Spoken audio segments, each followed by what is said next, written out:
मैं कल पंचायत में जाऊंगा और सब सच बोल दूंगा कि तुम मुझ पर जुल्म कर रही हो। जरूर जाइएगा, मुझे भी इंतजार है। अब आप सच बोलेंगे तो आपके सारे पाप उजागर हो जाएंगे। ये कहानी है दो अनाथ बहनों की, जिन्होंने अपने माँ बाप के गुजर जाने के बाद दुनिया को एक नई कठोर नजर से देखना सीखा। अब आई है तू मीरा, सूरज सर पर चढ़ाया और तू फूल चूहिया बनकर घूम रही है मंदिर में। समय का कोई ख्याल है तुझे? दीदी, मैं जल्दी आने वाली थी, लेकिन गौरी काकी की बकरी झाड़ियों में फंस गई थी। उसे निकालने में थोड़ी देर हो गई। वो बेचारी कितनी डर गई थी। तेरा क्या है, तू तो सबकी मदद करती घूमती रह। कभी बकरी, कभी काकी। कोई तेरा ख्याल करे या न करे, तुझे ये सब नहीं छोड़ना, चाहे घर में चूल्हा जले या न जले। दीदी, आप इतना क्यों गुस्सा करती हो? माँ कहती थी जो दूसरों के काम आए वही इंसान कहलाता है। माँ अब नहीं है मीरा, और उनके कहे बातों की अब इस दुनिया में कोई मूल्य नहीं रही। अब कोई किसी के लिए कुछ नहीं करता, जो करता है वो बदले में कुछ चाहता है। ये दुनिया लेन देन पर चलती है, प्रेम पर नहीं। हमें अब प्रैक्टिकल होना पड़ेगा। मीरा झोपड़ी के कोने में रखे उस लकड़ी के संदूक तक गई, जिसमें माँ की यादें अब भी सांस लेती थीं।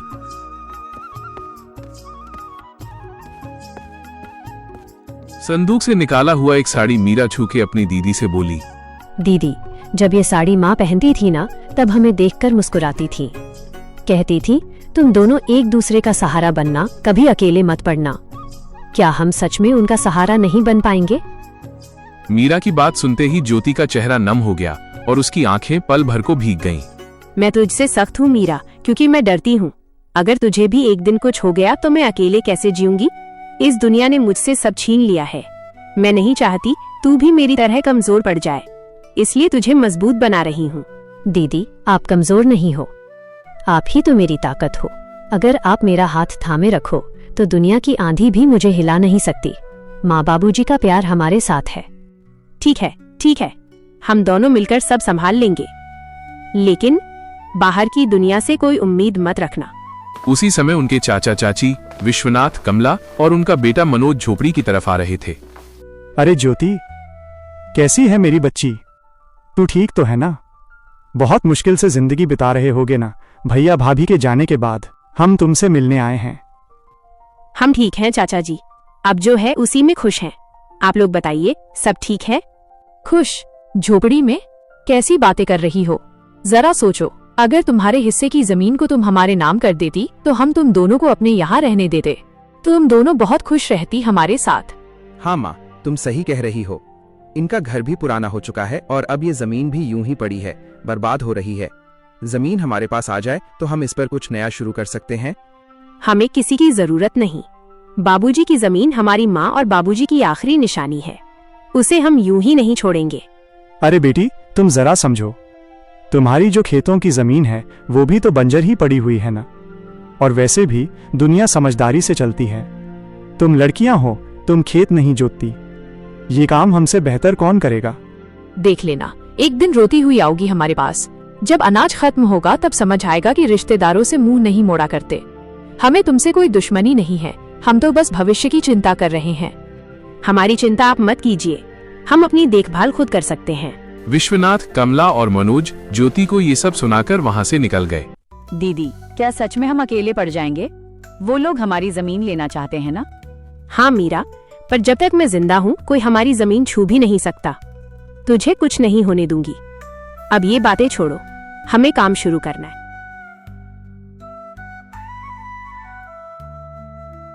दीदी, माँ की साड़ी मैंने संभाल के फिर से संदूक में रख दी है। और हाँ दीदी, कल भागवत कथा है गांव में, चलोगे ना? मन को थोड़ा शांति मिलेगा सुन के। नहीं, हम नहीं जाएंगे। भगवान सब में है, तुम यहीं से भगवान को पूजना और मंदिर भी जाना, लेकिन वहाँ जाने की जरूरत नहीं। पर हम तो अच्छे हैं ना? हमने कभी किसी की मदद नहीं लिया है। हमें डर कर नहीं, डट कर जीना चाहिए दीदी। हम क्यों डरें? डरते नहीं हैं, बस लोगों के तानों से बचना चाहते हैं। वे सोचते हैं कि हम कमजोर हैं। हम उन्हें अब अपनी ताकत दिखाएंगे। दीदी, माँ बाबूजी के बिना ये रातें और भी डरावनी लगती हैं। सब कुछ खाली लगता है ना दीदी? हाँ मीरा, पर अब हम माँ बाबूजी दोनों की जिम्मेदारी निभा रहे हैं। हमें हार नहीं माननी। ये जमीन, ये घर, सब कुछ उनका दिया हुआ है। हमें इसे बचाना है किसी भी कीमत पर। यही सब तो माँ बाबूजी की यादें हैं। तो हम अपनी जमीन बेचेंगे नहीं ना? कल आप बोल रही थीं कि गुजारा मुश्किल होगा।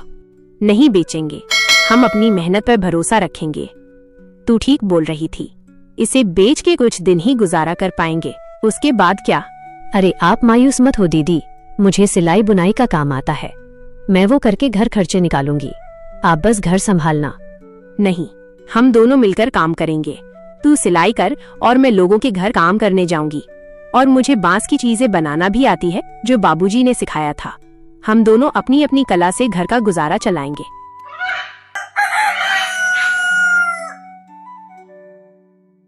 अगली सुबह दोनों बहनें अपनी जमीन को देखने जाती हैं, जिसमें दोनों बहनों ने मेहनत करके थोड़ी सी सब्जियां उगाई थी।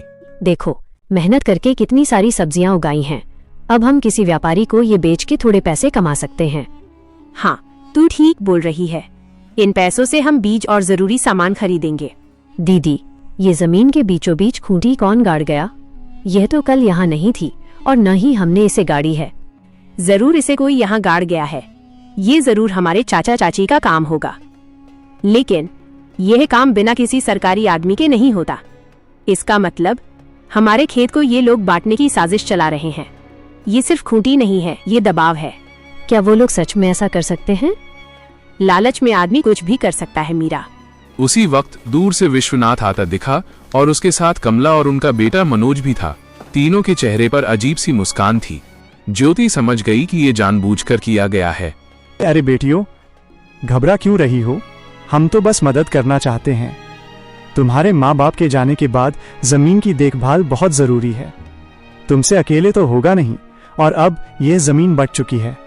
चाचा जी, आपकी मदद की जरूरत नहीं है हमें। यह जमीन हमारी माँ बाबूजी की निशानी है। इसे किसी के हवाले नहीं करेंगे। ये खूंटी कौन गाड़ गया? अरे बच्चियों, ऐसे कैसे नहीं दोगी?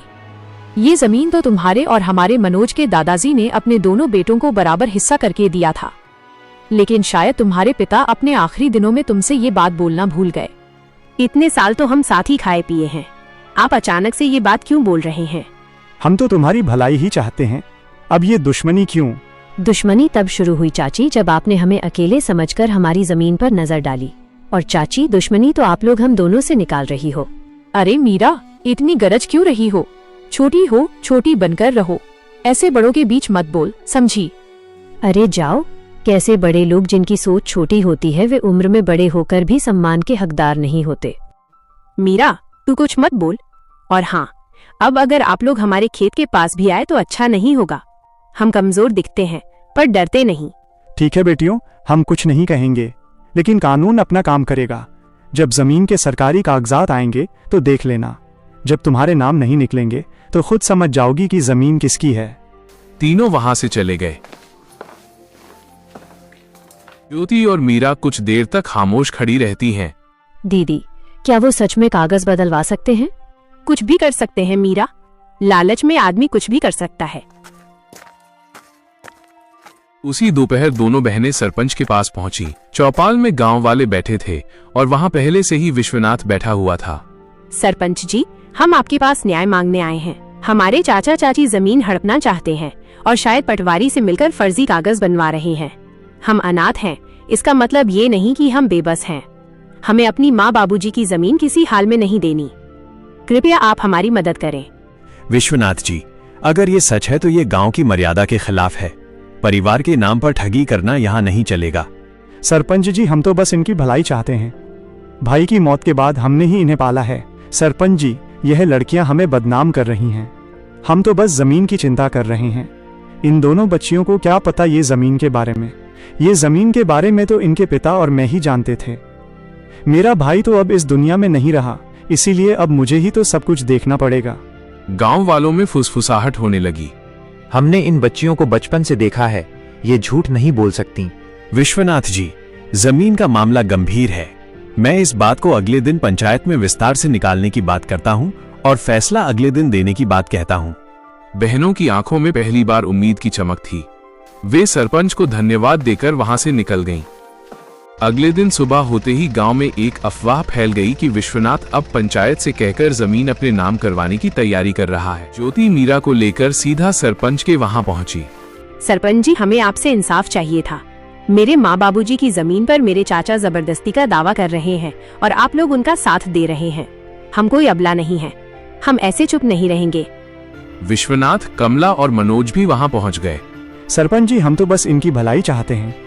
भाई की मौत के बाद हमने ही इन्हें पाला है। ज्योति बेटी, तुम्हारे चाचा तो ठीक कह रहे हैं। तुम लोग तो एक ही परिवार के हो। वैसे भी सरकारी कागजात के हिसाब से तुम्हारी जमीन में इनका भी हक है। ऐसे कैसे सरपंच जी? ये लोग हमारी मजबूरी को देखकर हमारा फायदा उठाने आए हैं। तभी पटवारी भी वहां आ जाता है। हरिश्चंद्र की जमीन कानूनी तौर पर सिर्फ उनकी नहीं है, इसमें उनका भाई विश्वनाथ का भी हिस्सा है। ऐसे कैसे? तुम लोग तो बस कागजात के बारे में बोल रहे हो, लेकिन क्या सबूत है कि हमारी जमीन का चाचा जी भी हिस्सेदार है? असली वसीयत कहाँ है?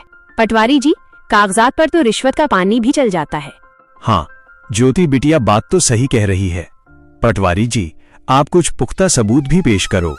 सरपंच के मुंह से ये सुनने के बाद विश्वनाथ और पटवारी थोड़ा हताश जैसे नजर आए। पटवारी शर्मिंदा होकर वहां से निकल जाता है। बिटिया, मुझे गलत मत समझना। मैं इस बार अच्छे से जांच पड़ताल करके एक नतीजे पर पहुंचूंगा। उन लोगों को कड़ी सजा मिलेगी। दोनों बहनें थोड़ा सुकून महसूस करके घर लौटती हैं। कुछ दिन बीत जाते हैं। एक दिन अचानक विश्वनाथ के चावल के मिल में किसी कारण आग लग जाती है। गांव में ये खबर आग की तरह फैल जाती है। विश्वनाथ और मनोज दौड़ते हुए वहां पहुंचते हैं। अरे ओ विश्वनाथ, मिल में तो आग लग गई। मेरे पैसे तो सारे डूब गए। मेरे नुकसान का भरपाई तुझे ही करनी होगी। ठीक है, फिर आप मेरी मिल वाली जमीन को ले लीजिए। इससे आपका कर्ज चुकता हो जाएगा। जमींदार वो जमीन ले लेता है। विश्वनाथ और मनोज हताशा में घर लौटते हैं। हम तो पल भर में बर्बाद हो गए। ये सब हमारे बुरे कर्मों का फल है। हमने अपनी भतीजियों को बहुत दुख दिया है। हम अब ये घर कैसे चलाएंगे? कोई मदद भी नहीं करेगा। क्यों ना हम ज्योति और मीरा के पास जाकर उनसे मदद मांगे और साथ में उनसे हाथ जोड़कर माफी भी मांग लेंगे। ठीक है, मैं तैयार हूँ। तीनों ज्योति और मीरा के घर पहुंचे। ज्योति बेटी, मीरा, हम तो पूरा बर्बाद हो गए। हम तुम दोनों से माफी और मदद की आस ले आए हैं। मदद? कैसी मदद चाची? हम तो खुद ही जैसे तैसे जी रहे हैं।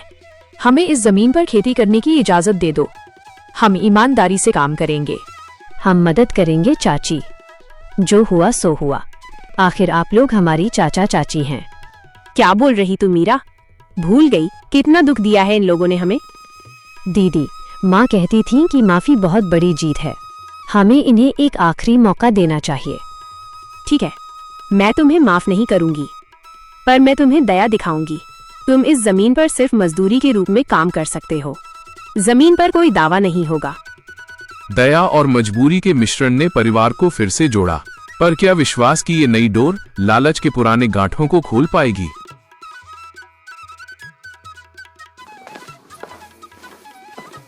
ज्योति बेटी, मीरा, आज से हम दिन रात मेहनत करेंगे। तुम दोनों ने हमें जो मौका दिया है, हम उसका सम्मान करेंगे। काम करने आए हैं तो काम कीजिए चाचा जी। यह सिर्फ इजाजत है, मालिकाना हक नहीं। हाँ बेटी, हम सब जानते हैं। हमें बस जीने का सहारा चाहिए। जरूर माफ कर दिया चाची जी। अब हम सब एक साथ मिलकर काम करेंगे। हम आज से ही खेत को तैयार करना शुरू करते हैं। हाँ, हमें खेती का तजुर्बा है। मुनाफे का जो वादा हुआ है, मजदूरी के रूप में वही रहेगा। हाँ हाँ, जरूर। मीरा, तुम इन पर पूरी तरह भरोसा मत करना। दीदी, शायद सच में बदल गए होंगे। हमें एक मौका देना चाहिए। पटवारी जी, मैंने तुम्हें क्यों बुलाया था? रिपोर्ट तो साफ है सरपंच जी। जमीन का बंटवारा हरिश्चंद्र और विश्वनाथ के बीच बराबर हुआ था। पटवारी जी, मुझे गांव के पुराने वकीलों से पता चला है कि तुम्हारे कागजात में गड़बड़ी है। अलग कैसे हो सकता है? विश्वनाथ ने मुझे बताया कि उसने तुम्हें पैसे दिए थे। क्या ये सच है? सरपंच जी, मैंने गलती की थी। विश्वनाथ जी ने मुझे रिश्वत दी थी। मुझे माफ कर दीजिए। मैं कल पंचायत बुला रहा हूं। वहां तुम्हें सब सच बताना होगा।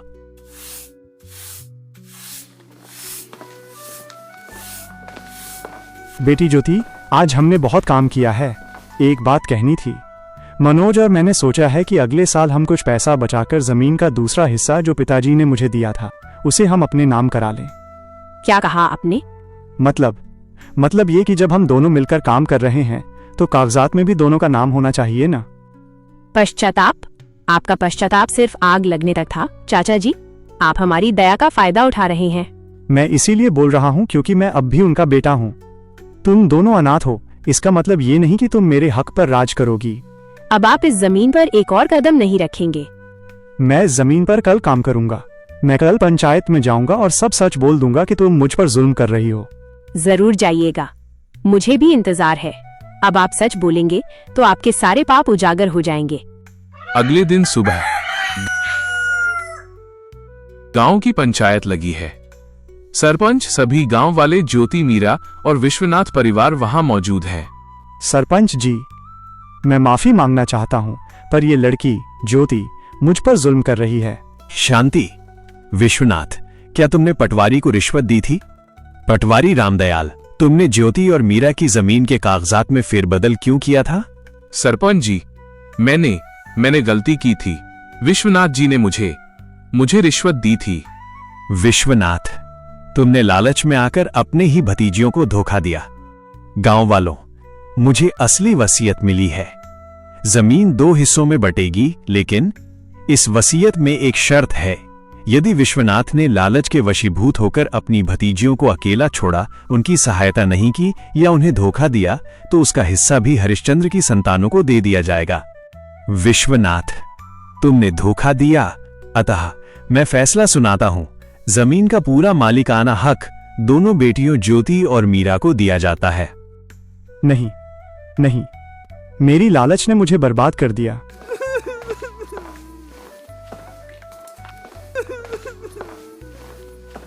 दीदी, इन्हें देखकर दुख हो रहा है।